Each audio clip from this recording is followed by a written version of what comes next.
South Korea, ano to? Seoul na to, di ba? Hindi ba? Di ba Seoul to, di ba?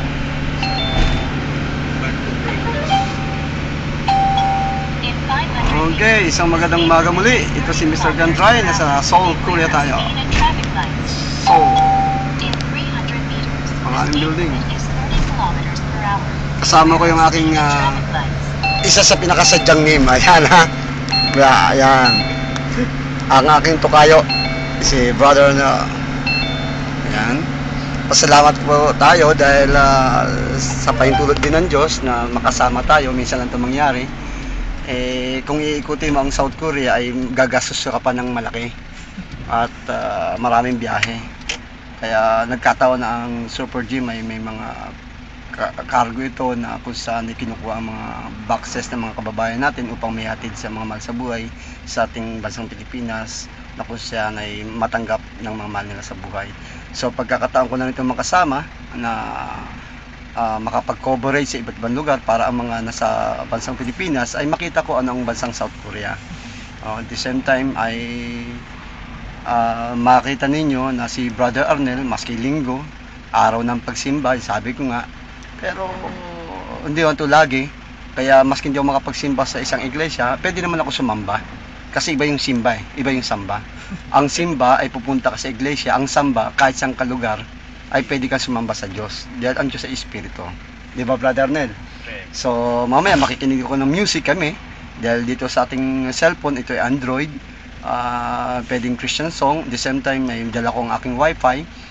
Pwede ako makinig ng mensahero.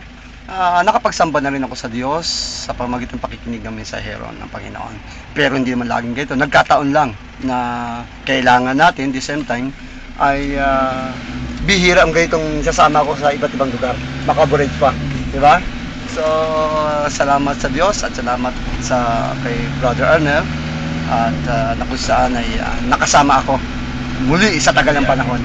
At sa taon na yun, di ba, Brad? Taon na. Di ko alam kung kaya ko pa, pero sa tulong ng Diyos ay kaya ko pa. Yeah. So, okay, minsan pa muli. At muli ay nagsasabi si Mr. Gandray, it's me, Brother Arnel, FaceTube Media Ministry. Bakit FaceTube? Nasa Facebook na, nasa YouTube pa. Kaya FaceTube Media Ministry. Sa lahat ng aking mga televiewers, mga nakikinig, lagi-laging mag-antabay lang kayo kay Mr. Gandray kasi iba't ibang klaseng coverage, profile, volunteer, plus report, on-dust report and ambush report. Okay, natatawa si ito kayo, no? Okay, yan na. Yan ito nakangiti ha? Okay, see you next time. I hope may enjoy ninyo ang lugar. Yan, no? Ayan, na-enjoy ninyo ang lugar ng Seoul, ng South Korea. Yan ay parang Baguio style. Baguio style. Makita yung building, Makati style. Pero mas marami ditong building. Kasi puro apartment eh. Bihira lang may-ari ng bihira lang ang mga Koreanong mayroon sariling lupa. Mahal kasi. Kaya mapapansin niyo dito sa South Korea ay napakaraming apartment. Dahil sila ay nangungupahan. Condominium kung tawagin. Ayan. Sa ibang salita, apartment. Kung sa ibang salita naman, apato. Akala ko pato. Sariling wika ng Korean language. Language tuloy. Language. Apato.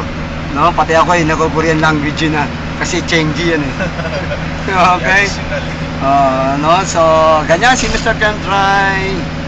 Tandaan natin, pinipilit po natin makapag-coverage. Maraming salamat. See you next time.